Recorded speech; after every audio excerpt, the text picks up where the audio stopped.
श्री रामचंद्र भगवान की जय।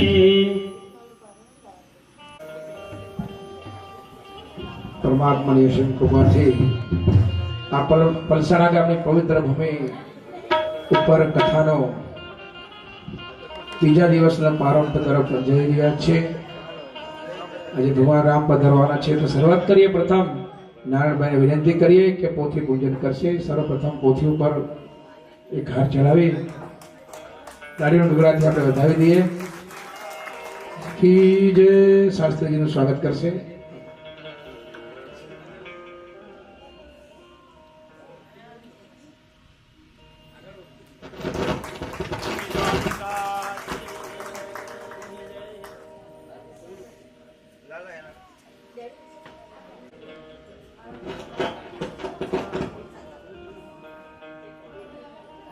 बालूभाई पूज्य शास्त्री जी का स्वागत करશે।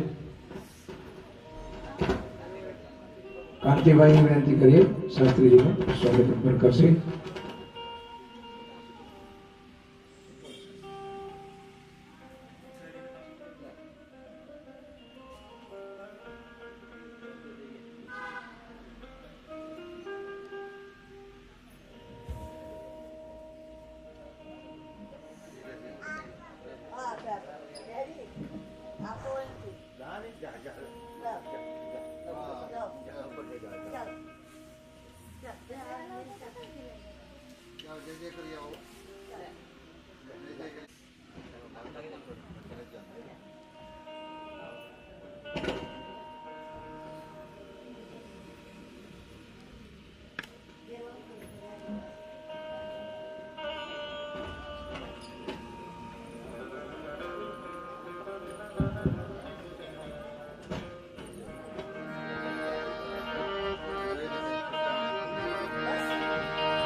श्री रामचंद्र भगवान की जय। रामाय रामभद्राय रामचंद्राय वेदसे रघुनाथाय नाथाय सीतापतये नमो नमः। सज्जनों, नाना पलसाणा गामना आंगणे नारायणभाई एम पटेल परिवारे आવું દિવ્ય અને મંગલમય ભગવાન શ્રી રામની કથાનું જ્યારે આવું દિવ્ય આયોજન કર્યું છે અને એમાંય આજ ભગવાન શ્રી રામચંદ્રનો પ્રાગટ્ય ઉત્સવ આપણે જ્યારે મનાવવાના છીએ, ખરેખર બહુ ભાગ્યશાળી। બડે ભાગ માનુષ તન પાવા સુર દુર્લભ સબ ગ્રંથ ही ગાવા। तुलसीदास जी एम के रामायण में के मनुष्य नो देह मळवो ए बहु दुर्लभ छे। एमाय मनुष्य देह मळे अने भगवान राम नी कथा नो विचार आवे ए एनाथी वधारे दुर्लभ छे। अने ए कथा तमे बेसाड़ी शको, नक्की तमारा पितृओना पुण्य जागृत थया होय त्यारे तमे कथा बेसाड़ी शको। तो आवी मंगलमय कथा अने भगवान राम नु आज प्रागट्य थवानुं छे। आज कथा में खाली राम प्रागट्य थाय एम नहीं, मारा अने तमारा हृदय में पण राम नु प्रागट्य थवुं जोईए। पण ए क्यारे थाय? काम क्रोध लोभ मोह मत्सर आ बधुं दूर थाय तो भगवान राम प्रगटे ने। तो आज एवी कथा आपणे અહીંથી સાંભળીને જવાની છે, એવી કથા આપણે અહીંથી સાંભળીને રાખવાની છે કે જેથી ભગવાન રામનું આપણા જીવનમાં પ્રાગટ્ય થાય વાલા હો। તો આવું દિવ્ય આયોજન અને થઈ શકે તો બધાએ રોજે કોકને કથામાં જોડતું આવવું, લેતું આવવું, કારણ કે આનું પુણ્ય છે। તમે કોઈ બીજાને કથામાં લઈને આવશો ને તો 50% પુણ્ય તમારા ખાતામાં જમા થશે। અને આ સમય છે, આ સમય જતો રહેશે, પછી કાંઈ હાથમાં રહેશે। ગત સંપત ફરી સાપડે, ગયા વળે છે વહાણ, ગત અવસર ફરી નહીં આવે અને ગયા નહીં આવે પ્રાણ। તો આ સમય છે, આ સમયનો સદુપયોગ કરી લઈએ। નાના મળશે વાલા પણ આવું ટાણું નહીં મળે હો। એટલે ભગવાનની કથામાં જેટલું બને એટલું સૌ આપણે જોડાઈએ અને ખૂબ ઉત્સાહ ઉમંગથી ભગવાન શ્રી રામના ગુણાનુવાદ શ્રવણ કરીએ। તો આવો વિશેષ કંઈ ન કહેતા પૂજ્ય વામન ગુરુજી પ્રશાંત દાદાને વિનંતી કરીએ કે આજની મંગળમય કથા તરફ મને અને તમને લઈ જાય અને આપણું શ્રવણને મંગલ કરે. પૂજ્ય વામન ગુરુજી પ્રશાંત દાદા, જય શ્રી સિયારામ. જય શ્રી શ્રી.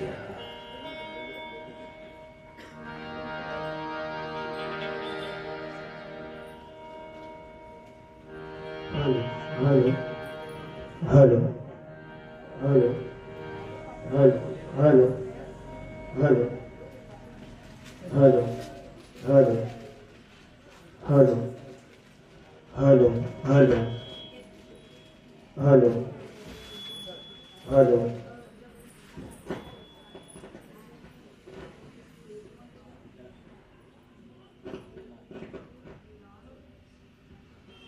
Hello. Hello.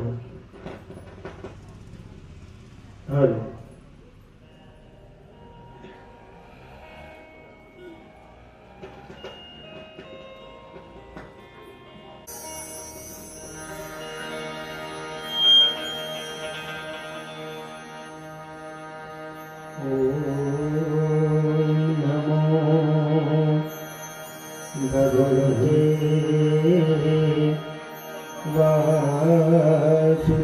वासुदेवाय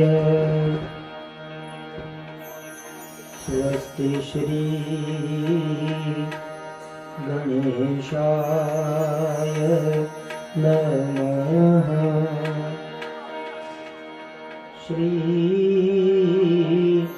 सरस्वत्यै नमः श्री गुरुभ्यो नमः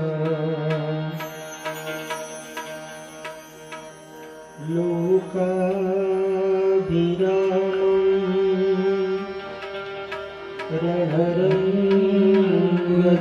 रणरङ्गधीरं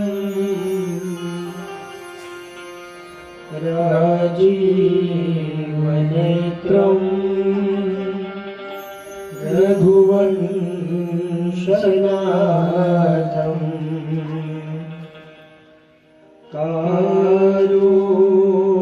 कारुण्यरूपं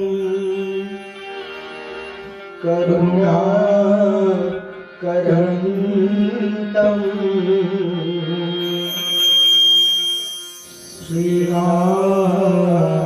श्रीरामचन्द्रं शरणं प्रपद्ये श्रीरामचन्द्रं शरणं प्रपद्ये मनोजवं मृततुल्यवेगम्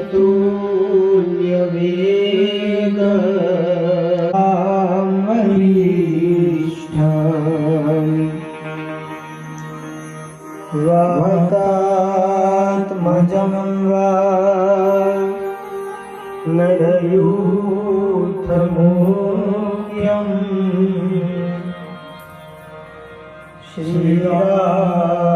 श्रीरामदूतं शरणं प्रपद्ये श्रीराये हनुमन्त विराजिये અને કથા બહુમતી અનુસાર પ્રેમ સહિત ગાદી ધરો પધારીએ પવન કુમાર સિયાવર रामचंद्र की जय। पवन सुत हनुमान की जय।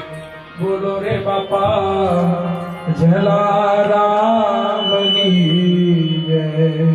राजा रणछोड़ की जय। नीलकंठ महादेव की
कृपा करो गुरु देवकी नाई कृपा करो गुरुदेव नाई मंगल भवन मंगलहारी हे मंगल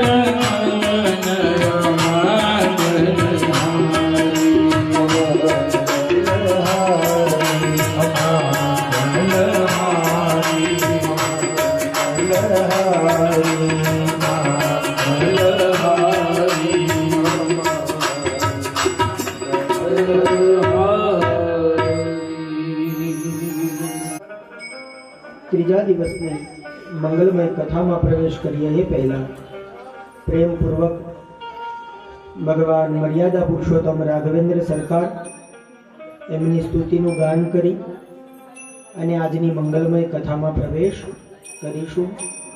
તો પ્રેમપૂર્વક બધા જ ગાતા જાજો અને સાથે જોડાતા જાજો. રામ ચંદ્ર कृपालु भजु मन हरण भवभयदारु रामचंद्र कृपालु भज हरण भवभयदारु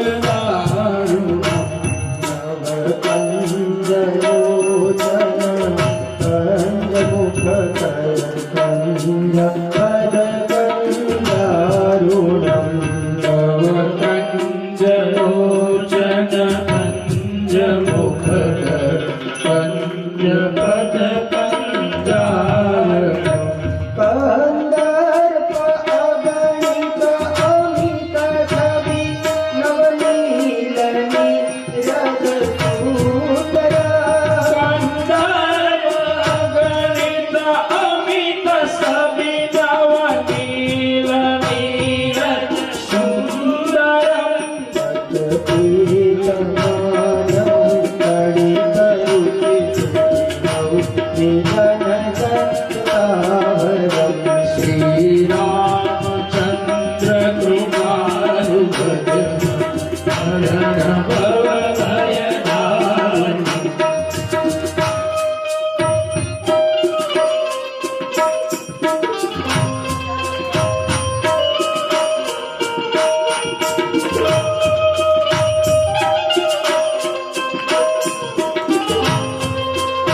Thank you.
9 દિવસીય રામકથા એનો આજ તૃતીય દિવસ અને ભગવાન અવધ બિહારી રામલલ્લાનો આજનો આ પ્રાગટ્ય મહોત્સવનો દિવસ. તો એ ભગવાનના પ્રાગટ્ય તરફ આગળ વધીએ એ પહેલા આજનો લાવો લીજીએ રે કાલ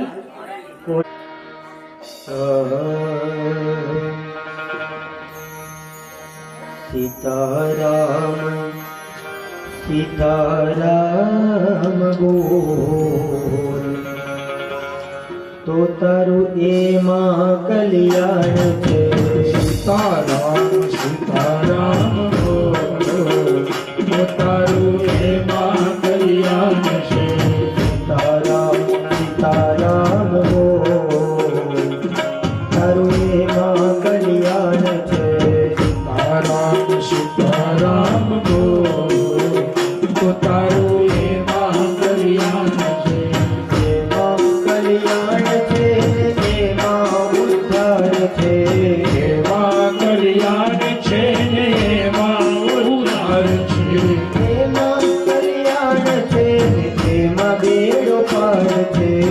એમાં કલ્યાણ છે ને એમાં બેડ પાર છે. માતા પિતાને હાથ જોડ તારું એમાં કલ્યાણ છે. માતા પિતાને હાથ જોડ તારું એમાં કલ્યાણ છે. સીતારામ સીતારામ બોલ તારું એમાં કલ્યાણ છે. સીતારામ સીતારામ બોલો તારું એમાં કલ્યાણ છે. તાળી બજાવે સૌ લોકો. જય સિયારામ.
પુરુષોત્તમ ભગવાન રામ એમના ચરણોમાં વંદન કરી આવો આજ 9 દિવસીય રામકથા અને એમાં પણ આજે આ રામકથાનો ત્રીજો દિવસ. સમસ્ત આ કથાના અમારા યજમાન છે શ્રી નારાયણભાઈ એમ પટેલ. તો એકવાર જોરદાર તાળીઓથી આપણે નારાયણભાઈને વધાવીશું. આવું સરસ મજાનું આયોજન સમસ્ત પટેલ પરિવાર દ્વારા થયું છે. અને સાથે સાથે એવું પણ કહેવાનું મન થાય કે સ્વર્ગસ્થ અમારા મોહન બાપા અને અમારા લક્ષ્મીબા આ બંને દંપતીનું એવું કંઈક પુણ્યનું ભાથું ભેગું થયું વાલા કે બધાય માતા અને પિતા અને નામ પણ પાછા કેવા સરસ, બોલો કેવા સરસ નામ, મોહન દાદા અને લક્ષ્મીબા. અને એમના ઘરે દીકરા તરીકે પાછું કોણ આવ્યું? નારાયણભાઈ. તમે જુઓ તો ખરા કેટલા સરસ નામ. તો સ્વર્ગસ્થ અમારા મોહન બાપા, લક્ષ્મીબા અને સમસ્ત અમારો પટેલ પરિવાર ખૂબ મહેનત કરી અને આવડું સરસ મજાનું આયોજન જ્યારે નારાયણભાઈના પરિવારે કર્યું છે ત્યારે આજ ત્રીજા દિવસની કથામાં પ્રવેશ કરીએ એ પહેલા નારાયણભાઈના આમંત્રણને માન આપી અને અમારા સ્નેહને કારણે આજ ત્રીજા દિવસની કથામાં પધારેલા ભાઈઓ, બહેનો, બાળકો, વડીલો, આપ સૌનું વાણીના પુષ્પોથી સ્વાગત અને તાલીઓના નાદથી સ્વાગત. તમારે જ તમારું સ્વાગત કરવાનું, એટલે કેટલી તાળી પાડવી એ આપણી ઉપર નિર્ભર છે. આપણી કથામાં રોજ કોઈને કોઈ મહાનુભાવો, કોઈને કોઈ સંતો આપણા માટે કરુણા કરવા માટે આવે છે. તો આવું સરસ મજાનું જ્યારે આયોજન થયું છે ત્યારે એમાં પણ બે દિવસ આપણા પસાર થયા અને આજે કથાનો ત્રીજો દિવસ. ગઈકાલે જ્યારે આપણે કથાને વિરામ આપી અને ગઈકાલે તો જાણે એમ લાગતું હતું કે આખું આપણું આ પલસાણા ગામ છે ને એ હિમાચલ પ્રદેશ કેમ બની ગયું હોય એવું આમ મહેસૂસ થતું હતું વાલા. એટલું સરસ મજાનું દિવ્ય તમારું આયોજન, તમારા સૌનો ભાવ, સૌનો સદભાવ, અને એમાં ભગવાન ભોળાનાથ અને ભવાની એ એટલા સુંદર લાગતા હતા. તમે લોકોએ કોઈ ફોટો પડાવ્યો કે ન પડાવ્યો એની મને ખબર નથી, પણ બ્રાહ્મણના દીકરાને એવો ભાવ થયો કે આવું સ્વરૂપ કદાચ બીજી વાર જોવા મળે કે કેમ, એક ફોટો તમે પડાવી દો. એમાંય સોમવાર, ગઈકાલનો દિવસ એટલે સોમવાર અને શિવ વિવાહ. અને જે આપણા પાત્રો ભગવાન ભોળાનાથ અને ભવાની, બ્રહ્મા બ્રહ્માણી, ઇન્દ્ર ઇન્દ્રાણી, લક્ષ્મી અને નારાયણ, જે કઈ સરસ પાત્રો તૈયાર થયા હતા. તો કાલે પણ આપણે ખૂબ આનંદ કર્યો અને ગઈકાલે જ્યારે આપણે કથાને વિરામ આપ્યો ત્યારે સરસ મજાની આપણે ગઈકાલે લગ્ન વિધિનો પણ આનંદ કર્યો. અને આમે લગ્નની અંદર છે ને વરરાજા હોય ને, વરરાજા એનું બહુ માન હોય હો લગ્નમાં. ગઈકાલે આપણે આખી લગ્ન વિધિ જોઈ, એમાં લગ્નમાં વરરાજાનું બહુ માન હોય. ગઈકાલે આપણે જોયું હતું ભગવાન આવી તે જગરી જાન અને શિવજી, એ ભગવાન શિવ અને મા ભવાનીનો વિવાહ મહોત્સવ એના આપણે દર્શન કર્યા. અને આ દુનિયાનો પહેલો અને છેલ્લો વરરાજો હશે કે જે આવી રીતે તૈયાર થયા હશે. ગઈકાલે આપણે જોયેલું ને, જીવ પરણવા જાય તો ઘોડા ઉપર બેસીને જાય, અને મારો મહાદેવ ભગવાન ભોળાનાથ પરણવા જાય તો નંદી ઉપર બેસીને જાય. આના અર્થો બહુ મજાના છે, જીવનમાં ઉતારવા જેવા છે. કારણ કે ઘોડો છે એ કામનું પ્રતીક છે અને નંદી છે એ ધર્મનું પ્રતીક છે. હું તમને એક વાત તમારા માટે કામની છે, આ સમજાવીને પછી આગળ વધું. ઘોડો છે એ કામનું પ્રતીક છે, કામનાનું પ્રતીક છે, અને જ્યારે નંદી છે એ ધર્મનું પ્રતીક છે. એટલે ભગવાન ભોળાનાથ નંદી ઉપર બેસીને આખા જગતને શિક્ષા આપી કે જીવન હંમેશા ધર્મમય જીવન જીવવું. એટલા માટે બાબાએ નંદી ઉપર અસવારી, નંદી ઉપર સવાર થયા ભોળાનાથ. અને આમ પણ જો રામાયણમાં નથી લખ્યું પણ શિવ મહાપુરાણમાં લખ્યું છે. આજે મારે તમને 2 થી 3 વાતો સારી શીખવવી છે. તમે ક્યાંય નહીં સાંભળ્યું હોય એવી નાનકડી 2-3 વાતો કરી વચ્ચે વચ્ચે, અને આપણે આગળ વધીશું. તો જીવ પરણે ત્યારે ઘોડા ઉપર બેસીને જાય, અને આખા જગતના માલિક મારા મહાદેવ ભગવાન શિવ પરણે, તો એ શિવ નંદી એના ઉપર બેસીને જાય. એટલે નંદી છે એ ધર્મનું પ્રતીક છે. એટલે આપણે પણ જીવનમાં જીવન જીવીએ, પણ કેવી રીતે જીવન જીવવાનું? ધર્મમય જીવન હોવું. સવારી કામની ન હોવી જોઈએ, સવારી ધર્મની હોવી. અને જો ધર્મની સવારી કરશું ને તો આપણો બેડો પણ પાર. અને આમ પણ તમે શિવાલયમાં જાઓ, શિવ મહાપુરાણમાં લખ્યું છે કે તમે નંદી છે ને કાયદેસર મહાદેવજીનો અવતાર છે, જેને કહેવાય નંદીશ્વર અવતાર. શિવ મહાપુરાણમાં તો એની કાયદેસર કથા આવે છે. એટલે મારે તમને આ વાત શીખવાડવી છે કે તમે શિવના મંદિરે જાઓ અને તમને એમ થાય કે વારંવાર ભોળાનાથને કહીએ છતાંય ભોળાનાથ અમારું સાંભળતા નથી, તો એના માટે શિવ પુરાણમાં રસ્તો બતાવ્યો છે. તમારે શિવજીને કાંઈ પણ કહેવું હોય તો ડાયરેક્ટ શિવજી પાસે જવાય. પરિવારમાં આવું જ છે હો. પરિવારમાં જે મહાદેવ હોય ને, મહાદેવનો એક અર્થ થાય મોટા. મહાદેવ એટલે શિવ પણ થાય, અને મહાદેવ એટલે મોટા. એટલે આમે તમારે જો તમારા પિતાશ્રી પાસે કઈ કામ હોય તો ડાયરેક્ટ પિતાશ્રી પાસે જવાય. પહેલા કોની પાસે જવું પડે?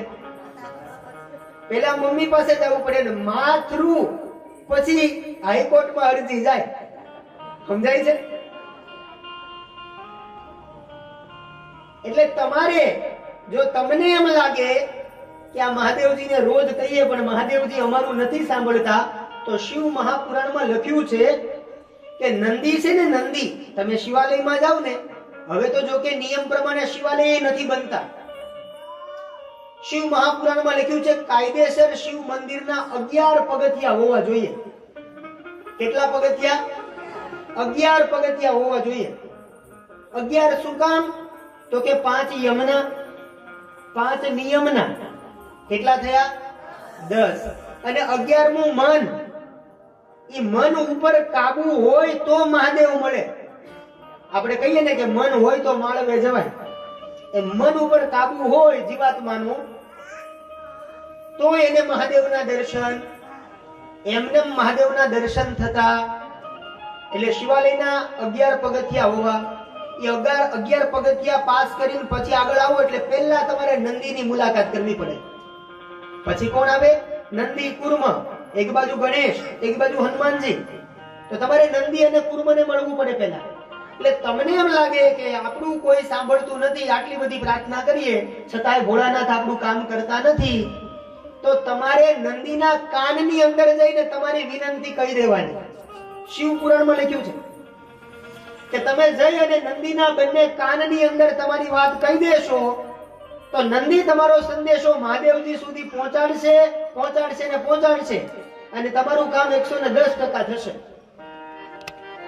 જો એક સામાન્ય માં એને આપણે કહીએ ને, એ પિતાશ્રી સુધી અરજી પહોંચાડે અને આપણી અરજી પાસ થઈ જતી હોય તો આ તો આખા સાક્ષાત આખા જગતના મા બાપ છે. ભલા માણસ સમજાય છે? એવા મારા મહાદેવ છે.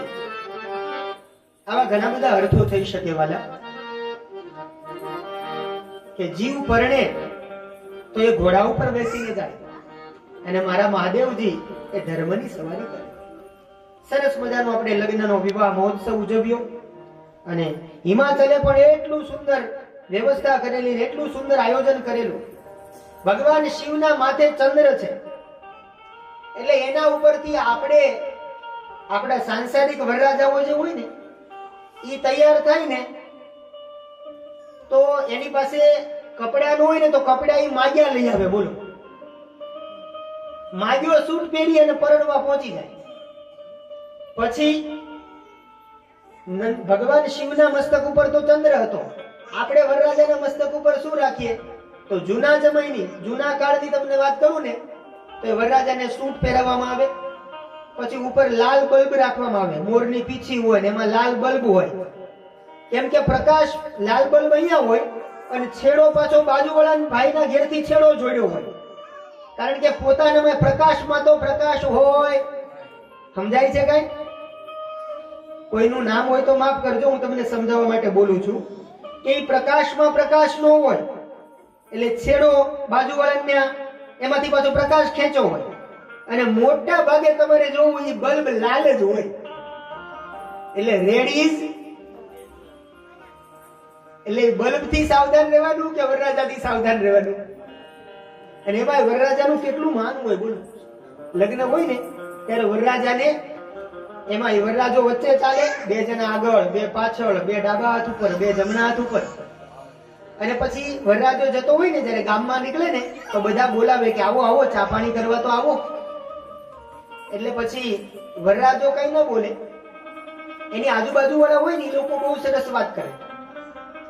ના ના ના, અમારા જલ્પેશ કુમાર ચા નથી પીતા. એ શું કે? અમારા જલ્પેશ કુમાર ચા નથી પીતા. એટલે બહુ આગ્રહ કર્યો ને પછી બાજુવાળાએ કીધું કે તું રહેવા દે, તારા જલ્પેશ કુમારે ગામની એકે રેકડી બાકી નથી મૂકી, અને રેકડીનું 5600 રૂપિયા નામું થઈ ગયું છે. રેકડી વાળો ગોતે છે, તારો જલ્પેશ કુમાર મળે તો પેલા મારા 5600 લઈ લો. સમજાય છે કઈ? પણ વરરાજાનું પહેલાના સમયમાં બહુ મહત્વતા હતી વાલા. એવી રીતે આપણે પણ કાલે ભગવાન શિવ અને મા ભવાની અને પછી નારદજી આવ્યા અને એને જગદંબા પેલા તો મેના ના પાડે છે, હું મારી દીકરીને નહીં પરણાવું. પછી નારદજી આવી અને સતીની પાર્વતીના પૂર્વ જન્મની કથા કહી કે આ તો દક્ષની સુતા હતા, અને